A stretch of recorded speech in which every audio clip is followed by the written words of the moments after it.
vamos a continuar con lo que vendría a ser pues osteología de miembro superior. Entonces, eso es todo lo que vamos a tratar. Sistema de referencia, vamos a hablar de la posición anatómica, de los planos anatómicos, vamos a hablar del segundo punto de generalidades de osteología de miembro superior, y luego vamos a, nuevamente centramos en lo que vendría a ser radio, cúbito, huesos del carpo, huesos del metacarpo y las falanges. ¿Qué son los sistemas de referencia? Los sistemas de referencia son todos aquellos sistemas que nos ayudan a poder interpretar de manera adecuada, ¿no es cierto?, cómo es la posición, en este caso, la posición anatómica, cuáles son los términos que vamos a utilizar, ¿no? Entonces, tenemos que hablar de una posición anatómica. Para el estudio de la anatomía, el cuerpo se estudia bajo un mismo sistema, y ese sistema se llama la posición anatómica. ¿Cuál es la posición anatómica del cuerpo para ser estudiado? Es una posición en estado bípedo, o sea, parado sobre sus dos miembros inferiores, erguido, ¿no? Como yo a veces digo en broma en el anfiteatro, sacando pechito, erguido. Mirada al frente, miembros superiores, miren, pegados al tronco, las palmas hacia adelante, en la parte anterior, en estado de supinación. El dorso de la mano está en la parte posterior, hacia atrás, está en estado de pronación. Miren cómo está el dedo pulgar. El dedo pulgar está separado de los otros 4 dedos. A eso se llama abducción. Cuando yo lo separo, estoy abduciendo. Cuando yo lo junto, estoy aduciendo. ¿Ya? Entonces, ¿cómo están los miembros inferiores? Los miembros inferiores, como ya les dije, hay 2 escuelas. Una escuela dice, están juntos, ¿no es cierto? Y la otra escuela dice, ligeramente separados. Doctor, ¿y por qué las escuelas se pelean eso? ¿Por qué? Porque una escuela habla que están juntos cuando estamos hablando de un plano estático. Si yo estoy con los pies juntos y mi plano está estático, yo voy a conservar el equilibrio, no voy a tener ningún inconveniente. Pero si mi plano está en movimiento, evidentemente mis pies juntitos no me va a ayudar a tener un equilibrio. Por eso que la otra escuela refiere que los pies tienen que estar ligeramente separados, porque consideran no solo un plano estático, sino un plano también de movimiento. De acuerdo a esta posición anatómica se estudia todo el cuerpo humano. Por eso, de acuerdo a esa posición anatómica, a cómo estén distribuidas las estructuras óseas, hablamos de anterior, posterior, superior, inferior, interno o medial y externo o lateral. ¿Ya? Pero también tenemos que tener referencia que así como el cuerpo tiene una posición anatómica, el cuerpo puede adoptar otras posiciones que no son las anatómicas, pero sí puede adoptar otras posiciones, y son posiciones que ustedes ya conocen. Tenemos, por ejemplo, la posición de cúbito dorsal, de cúbito lateral, de cúbito ventral, ¿no? ¿Cuándo es una posición de cúbito dorsal? El cúbito dorsal, la que ustedes llaman usualmente boca arriba, ¿cierto?, es una posición en la cual el dorso del cuerpo, y el dorso del cuerpo vendría a ser la columna vertebral, está en contacto directo con un plano de sustentación. El plano de sustentación puede variar, ¿no? Puede ser el piso, puede ser cuando ustedes llegan a su casa y adoptan la posición de cúbito dorsal en su cama, y el plano de sustentación vendría a ser el colchón. Cuando estamos en el anfiteatro, los cadáveres están usualmente en posición de cúbito dorsal y el plano de sustentación vendría a ser la mesa de disección.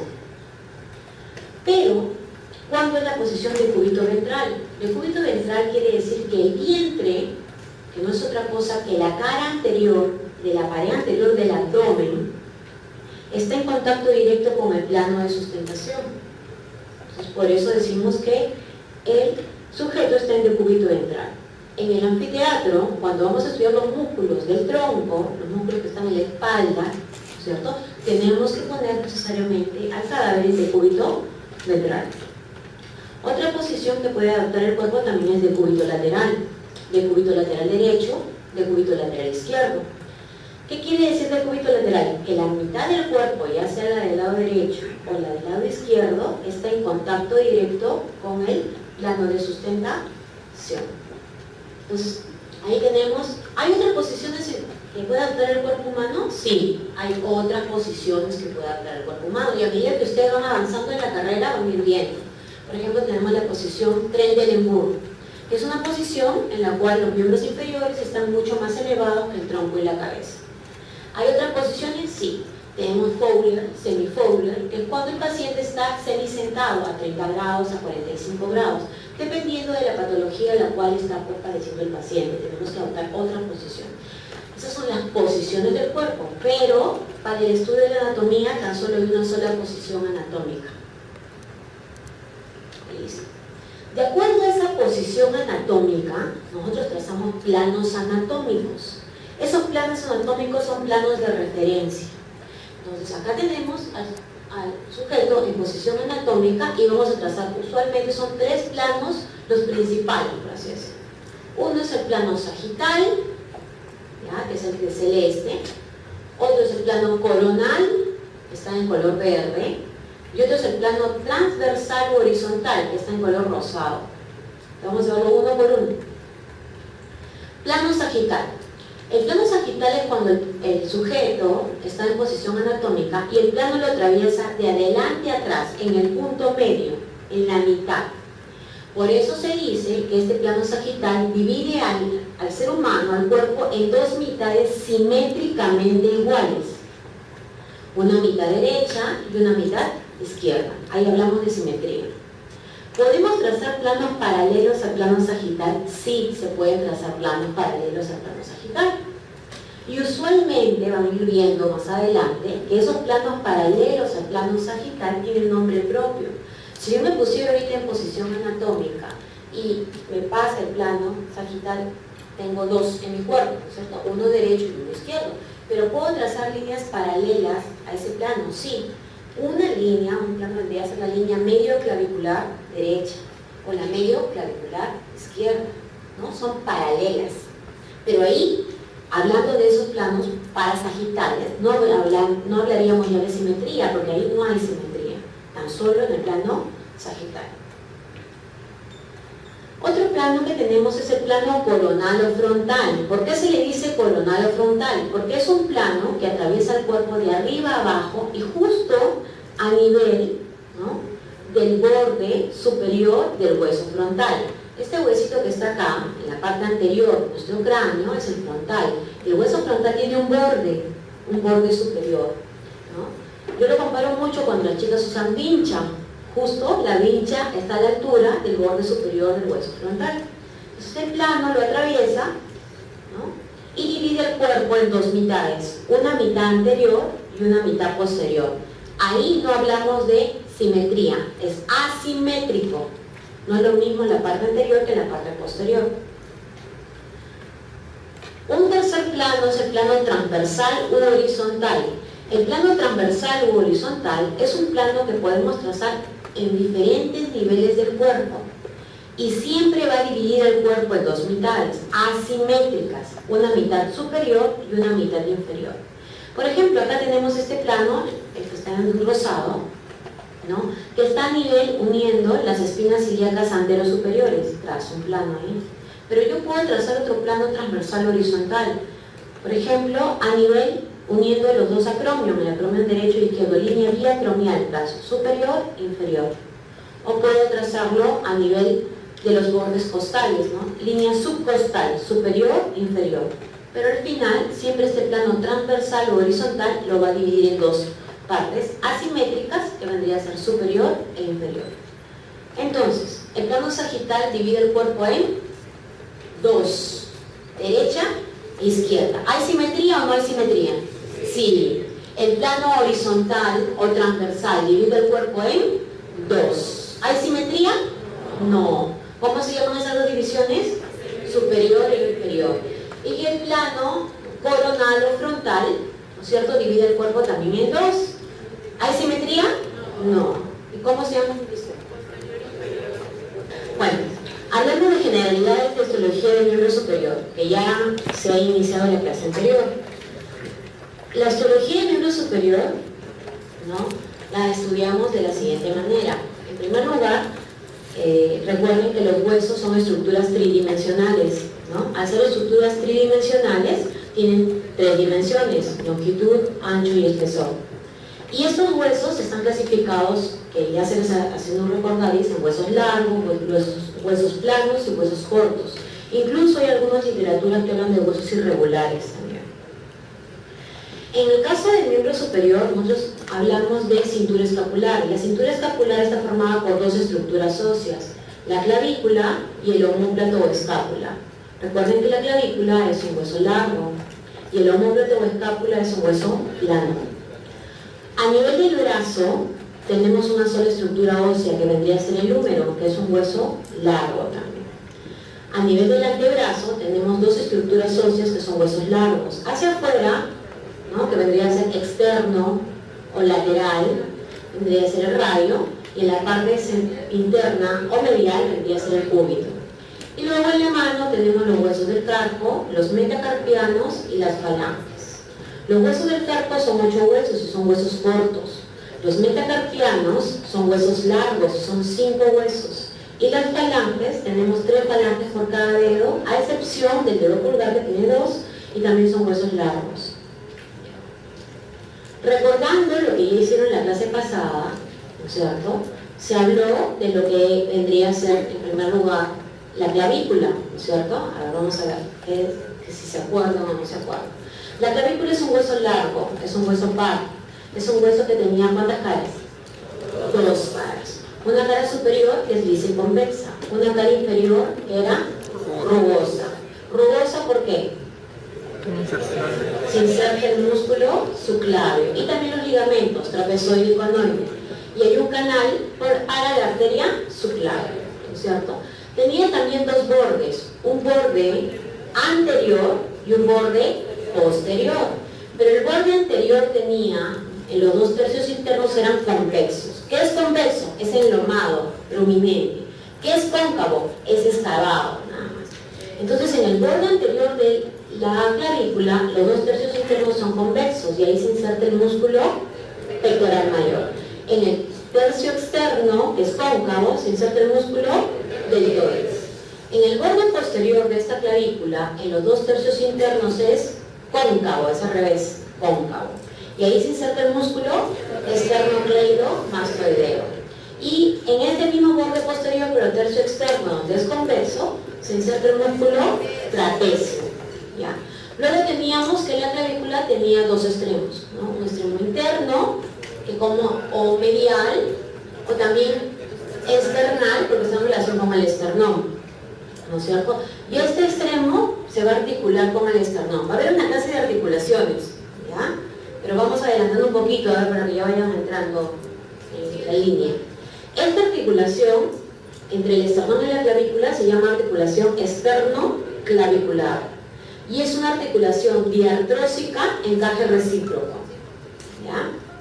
El extremo externo o lateral, ¿no es cierto?, de la clavícula es ancho y aplanado y se va a articular con el acromion, por eso que a esa extremidad le dicen acromial.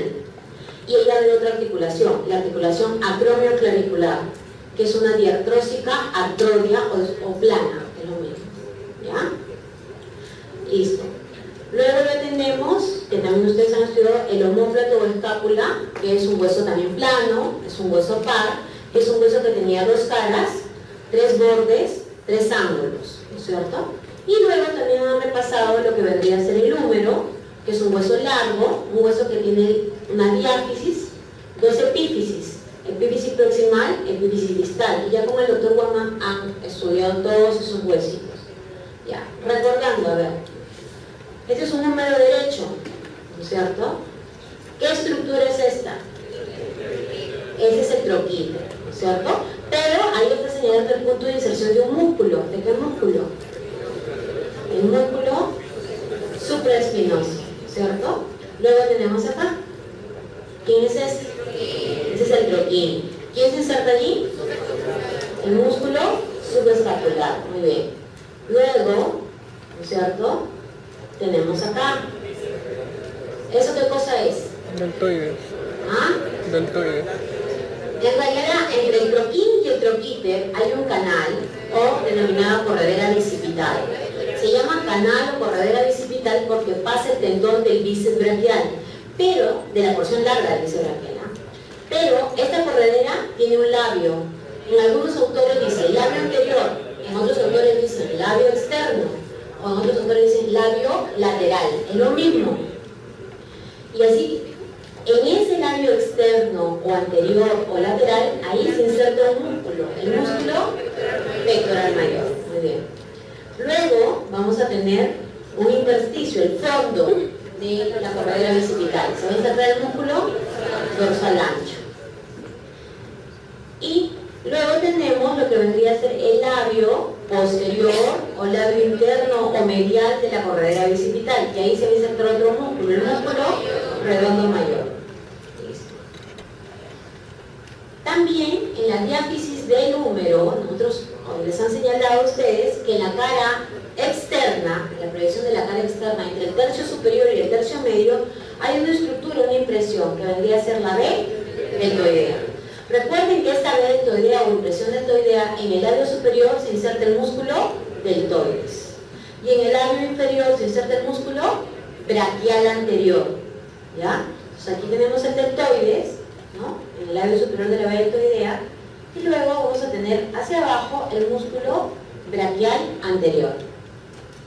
Listo. Esta es una vista posterior, ¿no es cierto?, de la epífisis proximal también del húmero. Y aquí tenemos, miren, vendría a ser, este es el troquíter, tiene sus carillas, la superior para el supraespinoso, la media para el infraespinoso y la inferior para el redondo menor. Ya van a ir aprendiendo también que hay unas estructuras, que ya lo van a ver en la siguiente clase, que vendría a ser los denominados manguitos de los rotadores. El manguito de los rotadores está formado por el músculo subescapular, el que se inserta en el troquín, y por los tres músculos que se insertan en el troquíter, por el supraespinoso, por el infraespinoso y por el redondo menor. El manguito de los rotadores es el que ayuda al hombro a hacer rotación interna y externa. Ya en esa clase van a aprender cuáles son los que ayudan a la rotación interna y cuál es el que ayuda a la rotación externa. También en la cara posterior, ¿cierto?, en la cara posterior de la diáfisis del húmero, el doctor les dijo de que en el tercio medio la diáfisis estaba media retorcida y por ende se proyectaba un canal, lo que vendría a ser el canal de torsión.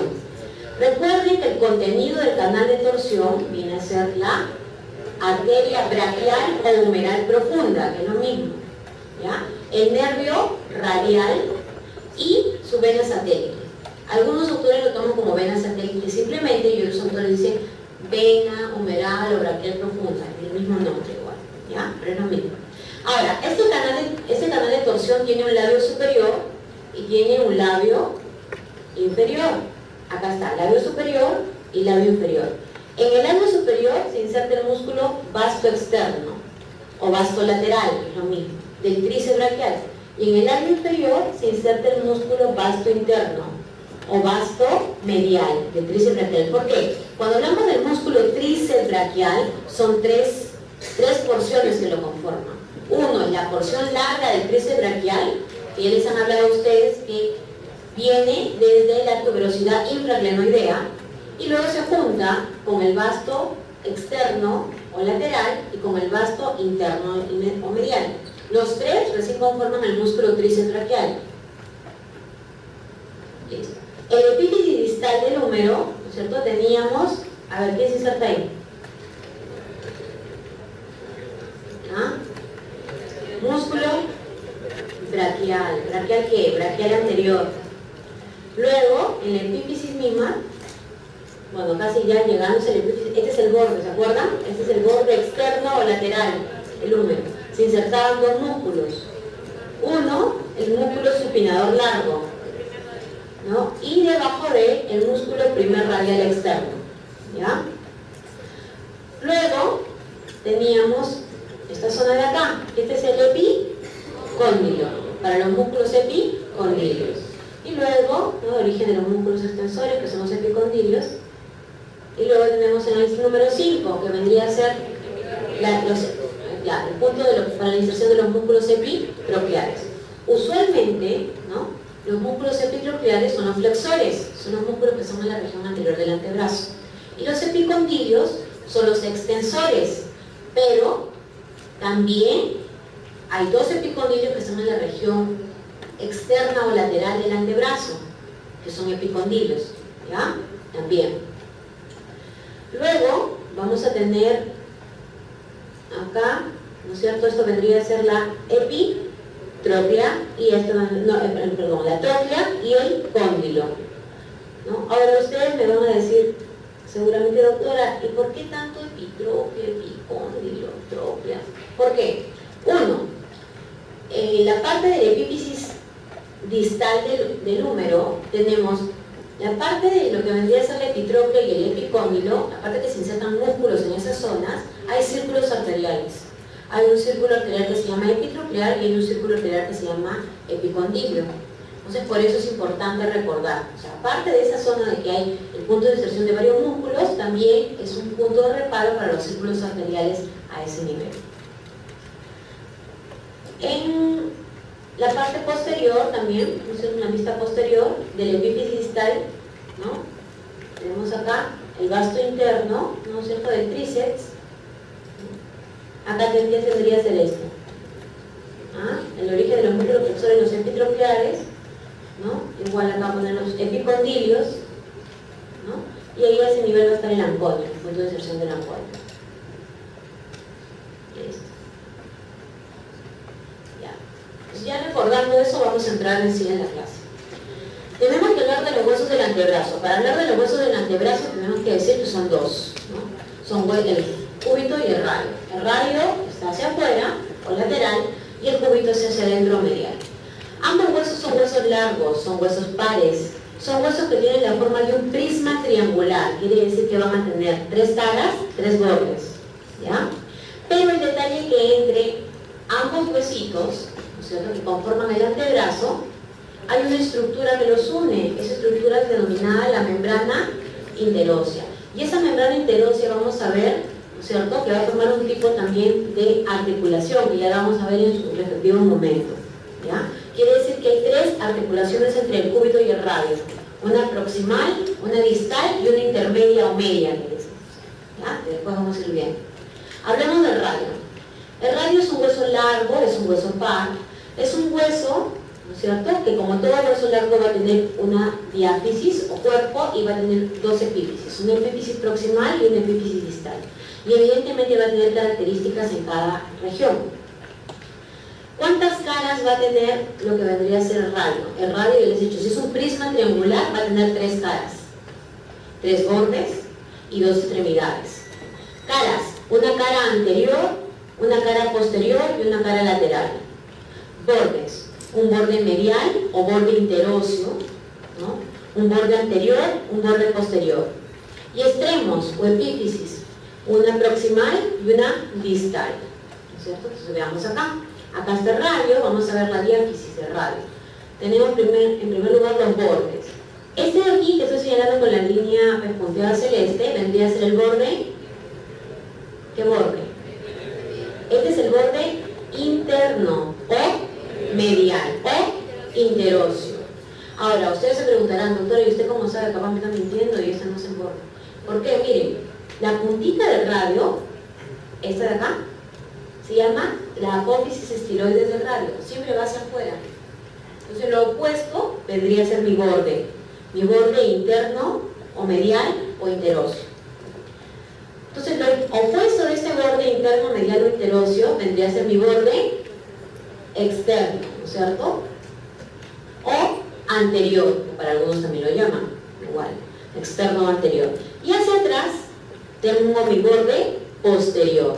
Pues ahí tengo los tres bordes, el borde interno o medial o interóseo, el borde anterior, o algunos autores lo llaman externo, y el de atrás el borde posterior. De acuerdo a eso yo puedo señalar mis tres caras, una cara anterior, ¿no?, una cara posterior y una cara externa o lateral. Ahora la mayoría de ustedes comienzan a confundirse. Miren, el cúbito y el radio ambos tienen cara anterior, ambos tienen cara posterior. El radio está afuera, ¿no es cierto? Entonces tiene cara externa o lateral. El cúbito está adentro, ¿no es cierto? Entonces tiene cara interna o medial, nada más intervinieron las caras. Acuérdense nomás de la posición donde está. Ambos tienen cara anterior, cara posterior. Pero si el radio está afuera, tiene cara externa o lateral. Como el cúbito está adentro, tiene cara interna o medial. Nada más. Entonces ahí tienen las tres caras y los tres bordes. Las extremidades, extremidad proximal, o epífisis proximal y epífisis distal. Ya. Epífisis proximal y epífisis distal. Ahora veamos. ¿Qué tenemos en las caras? ¿Qué estructuras musculares se insertan? Que es lo que nos importa. Tenemos acá el gráfico de un radio derecho, tenemos las inserciones musculares de la cara anterior. Tan solo me voy a dedicar a ver inserciones musculares de la cara anterior. En la cara anterior del radio encontramos entre el tercio medio y proximal, ¿no es cierto? En la diáfisis estamos hablando, ¿no es cierto? Que está pintado con el número 9. Tenemos al músculo flexor largo del pulgar. ¿Ya? También en esta misma cara anterior, pero tercio distal, o sea, ya llegando hacia la epífisis distal, tenemos el punto de inserción, el 11, que vendría a ser el músculo pronador cuadrado.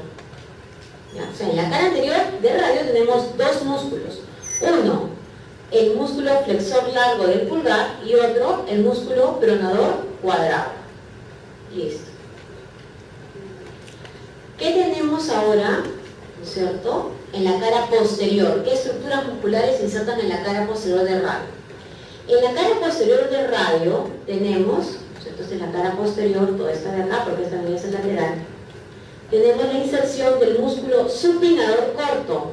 El supinador corto es un músculo que está en la región lateral o externa del antebrazo, ¿ya? Y un punto de inserción es aquí en la cara posterior, ¿no es cierto?, de lo que vendría a ser el radio. También tenemos la inserción, ¿no es cierto?, a este nivel, en el tercio medio, del músculo abductor largo del pulgar. El músculo abductor largo del pulgar es otro músculo, ¿no es cierto?, que está a nivel de la región lateral o externa del antebrazo. Y finalmente, en el número 8, tenemos el músculo extensor corto del pulgar. Entonces quiere decir que en la cara posterior del radio se insertan, ¿no?, de afuera adentro y de lo más proximal a lo distal, ¿no?, tenemos el músculo supinador corto, el músculo abductor largo del dedo pulgar y el músculo extensor corto del dedo pulgar. Recuerden que el supinador corto el músculo supinador corto es un músculo de la región lateral o externa del antebrazo. En cambio, el abductor largo y extensor corto del pulgar son músculos de la región posterior del antebrazo, ¿ya?, incluso del plano profundo de esta región posterior. Ahora vamos a observar, ¿no?, desde lo que vendría a ser la cara lateral o externa del radio. En la cara lateral o externa del radio, ¿no es cierto?, acá tengo una vista posterior y acá tengo una vista anterior de la misma estructura ósea. Vamos a observar un músculo, el músculo supinador corto. Quiere decir que el músculo supinador corto se inserta en la cara externa y posterior del radio, lo que estamos observando, y en el tercio proximal, ¿no es cierto? En una vista anterior también podemos observar igual el supinador corto. Otro músculo que se inserta en la cara lateral es el músculo pronador redondo. Acá está el músculo pronador redondo. El músculo pronador redondo es un músculo también del antebrazo, pero de la región anterior, exactamente del primer plano de la región anterior. Es un músculo epitroclear, ¿no es cierto? Viene de la epitróclea y termina en la cara lateral o externa del radio. Ojo, que hay algunos autores que dicen que termina en la cara anterolateral o anteroexterna del radio, ¿ya? También.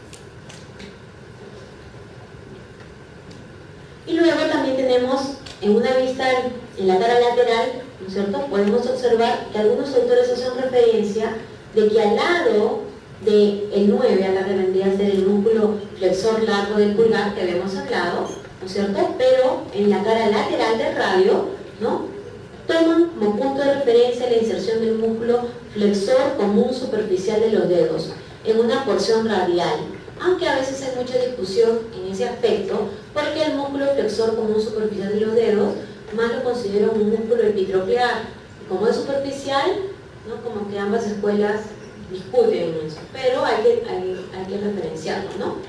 Dicen la porción radial del músculo flexor común superficial de los dedos. Listo. Epífisis.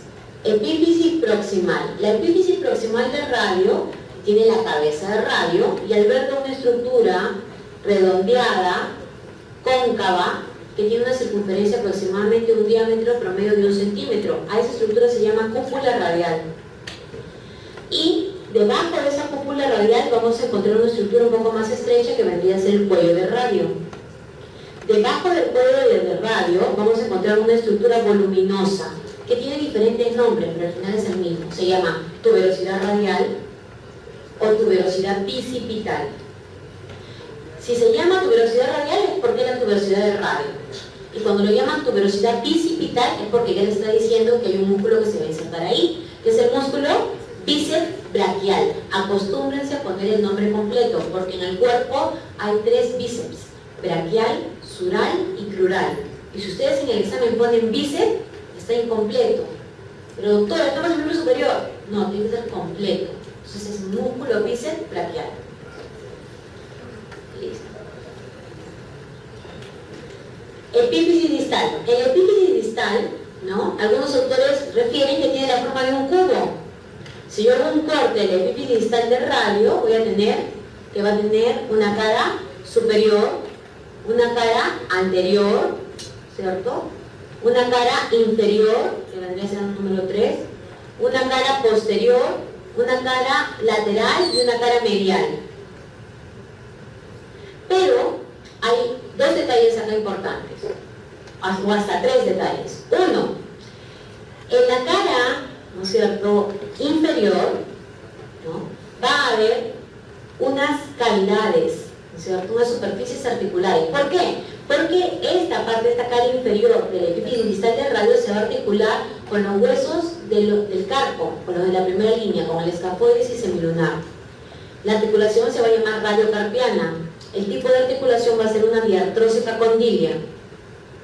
¿Ya?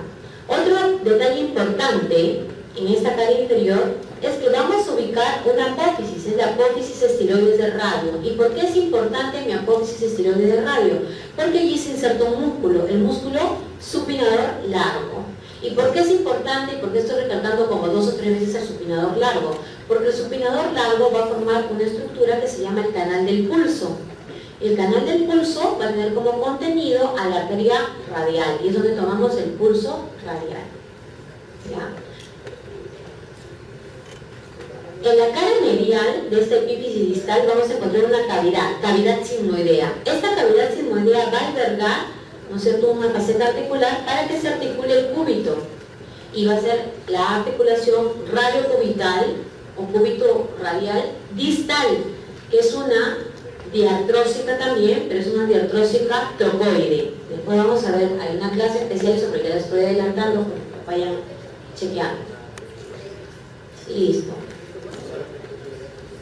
En la cara posterior, y ahí vienen las correderas, en la cara posterior de este epífisis distal del radio, vamos a encontrar las correderas, ¿no es cierto?, de los extensores usualmente son, ¿no? Estamos en la parte posterior. Y en esta cara, o en este epífisis distal, evidentemente hay una cara pues lateral o externa, ¿no?, que va a albergar a la primera y segunda corredera, ¿no? Va a haber un tubérculo dorsal que separa esta cara lateral de la cara posterior, donde vamos a ubicar a la tercera y cuarta corredera. Muy bien. La primera corredera va a albergar al tendón del músculo, ojo, estoy aclarando acá, al tendón del músculo abductor largo del pulgar y al tendón del músculo extensor corto del pulgar. La segunda corredera va a albergar al tendón del músculo o de los músculos primer y segundo radial externo. Recuerden, primera y segunda corredera están en la cara lateral del epífisis distal del radio. Luego viene un tubérculo, que está el tubérculo dorsal, y nos ubicamos ya en la cara posterior. En la cara posterior vamos a ubicar la tercera y cuarta corredera. La tercera corredera va a albergar al tendón del músculo extensor largo del pulgar. Y la cuarta corredera va a albergar al músculo extensor común de los dedos, ¿no? Y extensor propio del dedo índice. Acá tan solo estamos observando, ¿no es cierto?, las correderas en la parte ósea. Cuando lleguemos a la parte de muñeca, ya vamos a ver los tendones propiamente dichos y van a ver que no tan solo hay 4 correderas, sino que hay 6 correderas. Estamos aprendiendo 4. Hablemos del cúbito. Hueso largo, hueso par, hueso que tiene una diáfisis, una epífisis proximal y una epífisis distal. La diáfisis del cúbito también tiene la forma de un prisma triangular, por ende va a tener 3 caras, 3 bordes y 2 extremidades. Acá tenemos 3 caras, como les dije, anterior, posterior. El cúbito está adentro, entonces tiene una cara medial o interna. Bordes, lateral o interóseo, anterior y posterior. Extremos, extremidad o epífisis proximal, extremidad o epífisis distal. Entonces aquí observemos el cúbito. El cúbito va a tener 3 bordes, ¿cierto? Un borde, este de acá, vendría a ser el borde lateral. Doctora, ¿cómo sabe que es el borde lateral o interóseo? Es el borde lateral o interóseo porque miren, el cúbito también tiene su apófisis estiloides, pero es apófisis estiloides del cúbito. Y la apófisis estiloides del cúbito está en la parte medial o interna. Por ende, lo opuesto vendría a ser mi borde, ¿no es cierto?, lateral o interóseo. Lo opuesto a este borde vendría a ser mi borde anterior o medial para algunos. Y atrás viene a ser mi borde posterior. Tengo 3 caras. Una cara anterior, donde va a haber estructuras musculares que vamos a observar ahorita. Una cara posterior y una cara medial o interna, que es lo mismo. Una epífisis proximal que tiene una particularidad que hace que nosotros al bien observar la estructura ósea sabemos que es el cúbito, por esa estructura que tiene una forma de C que se llama cavidad sigmoidea mayor, ¿no? Y una epífisis distal que ya vamos a observar que tiene lo que vendría a ser la apófisis estiloide pues, del cúbito. Acá tenemos el cúbito y vamos a ver qué músculos se insertan en esta cara anterior. Tenemos una vista anterior del cúbito y vamos a observar los 2 músculos que se insertan en la cara anterior del cúbito. Entre el tercio medio y proximal, en el número 10, miren, todo eso está pintado, se va a insertar un músculo, el músculo flexor común profundo de los dedos. ¿Ya? Y en la misma cara anterior, pero el tercio distal, igual que pasaba en el radio, se va a insertar el músculo pronador cuadrado. Quiere decir que el pronador cuadrado va a tener fibras transversales que va a ir de la cara anterior del cúbito a la cara anterior del radio, pero en el tercio distal. Es como una muñequera, se ve, cuando dice clinicada. Miremos ahora lo que vendría a ser una vista posterior, pero vamos a observar la cara posterior. ¿Qué estructuras musculares se insertan en la cara posterior del cúbito? Tenemos en primer lugar, ¿no es cierto?, en pez punteado, la inserción del músculo cubital posterior. Tenemos también en la parte, como el tercio proximal, por así decirlo, la inserción del músculo anconio, que es el músculo del codo, que está en la región posterior del antebrazo. Luego, en el tercio medio, ¿no?, tenemos la inserción del músculo abductor largo del pulgar, también que es un músculo de la región posterior, ¿no es cierto?, del antebrazo. Luego tenemos la inserción del músculo extensor largo del pulgar y finalmente tenemos la inserción del músculo extensor propio del dedo índice, ¿no es cierto? Entonces miren, todos estos músculos se insertan en la cara posterior de manera proximal a distal. Ese es el sentido. Músculo anconio, músculo abductor largo del pulgar, músculo extensor largo del pulgar y músculo extensor propio del dedo índice. Y el cubital posterior, que está más hacia el margen. Ahora veamos los músculos que están en la cara medial. En esta cara medial vamos a tener un músculo, el músculo del flexor común profundo de los dedos, que también toma parte de esta cara medial, a pesar que hemos dicho que también se inserta en la cara anterior, ¿cierto? Toma como referencia. Ahora, y miremos la epífisis proximal. La epífisis proximal tiene esa estructura, ¿ven? En forma de C, que se llama cavidad sigmoidea mayor. Esta cavidad sigmoidea mayor tiene dos ejes, un eje vertical y un eje horizontal. El eje vertical está formado por el olecrano, que todos lo conocemos como codo. Y el eje horizontal está formado por una apófisis, la apófisis coronoides. Vamos a observar. Acá tenemos el cúbito, ¿no? El 1, toda la estructura, esa vendría a ser el olecrano, ¿no? Y el olecrano tiene sus partes. 1A vendría a ser el pico del olecrano. 1B, la parte posterior, vendría a ser la base del olecrano. Y 1C es la cavidad sigmoidea mayor, evidentemente. Ese es mi eje vertical. Mi eje horizontal, el número 2, ¿no? Vendría a ser mi apófisis coronoides. Pero en este eje horizontal hay también estructuras particulares. 1 tiene un pico, el pico de la apófisis coronoides, ¿no? 2A. 2B, la cavidad sigmoidea, pero es sigmoidea menor, del cúbito. Vamos hablando del cúbito. ¿Y qué cosa se va a albergar en esta cavidad sigmoidea menor? Se va a articular la cabeza del radio y va a formar la articulación cúbito radial proximal, que es una diartrósica trocoide. Gracias a esas articulaciones diartrósicas trocoides, nosotros podemos hacer este movimiento, supino, prono, supino, prono, supinación, como está en la palma, suplican, como yo les digo, prono.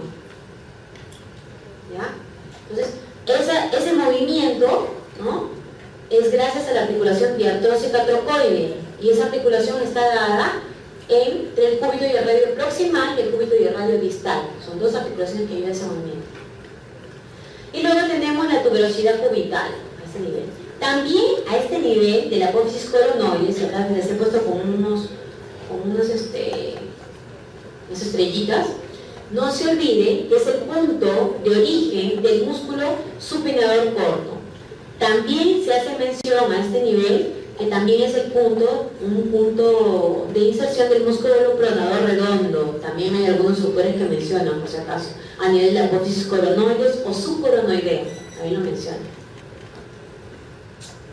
Listo. Vista anterior, pero vamos a ver la extremidad proximal. Extremidad proximal, ya hemos dicho, ¿no es cierto?, que está la cavidad sigmoidea mayor, la cavidad sigmoidea menor, que el olecrano, que el pico, ¿no? Todo. Pero hay un músculo que no hemos mencionado, que teníamos que mencionar, ¿no?, que es, entre ellos, acá tenemos, ¿no es cierto?, el músculo flexor común superficial de los dedos. A pesar que es un músculo epitroclear, algunos autores mencionan que tiene un fascículo, ¿no es cierto?, cubital a ese nivel. También tenemos el músculo pronador redondo, y ya les he dicho que tiene su porción cubital, aunque también es otro músculo epitroclear. Tenemos el músculo braquial anterior, que es el que les estaba mencionando, que está a nivel de la apófisis coronoides, o algunos refieren a apófisis subcoronoidea. Y luego tenemos el músculo supinador corto, su inserción cubital también. En el olecrano, ¿no es cierto?, en la base del olecrano tenemos otro músculo muy importante, que es el músculo tríceps braquial. Ya se llama tríceps braquial porque ya las tres porciones se han unido y terminan insertándose acá, en la base del olecrano.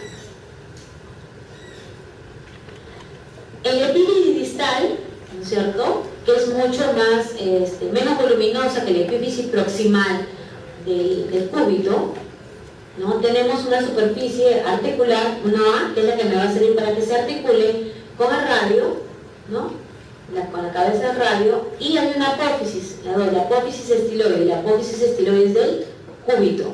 Y usualmente es el punto de reparo para los ligamentos del carpo, los ligamentos posteriores que van a formar parte de la articulación de la muñeca. Luego ya tenemos en la mano, tenemos los huesos del carpo. Los huesos del carpo son huesos cortos, son huesos que tienen prácticamente las tres dimensiones muy parecidas, la longitud, el ancho y el espesor. Son 8 huesos, se dividen en 2 filas, primera fila, segunda fila. Primera fila, de afuera adentro, tenemos escafoides, semilunar, piramidal y pisiforme. A veces el pisiforme no está en el esqueleto, así que tiene que darse cuenta bien, el pisiforme es pequeño y está encima de lo que vendría a ser pues el piramidal. En la segunda fila, de afuera adentro, trapecio, trapezoide, hueso grande y hueso ganchoso.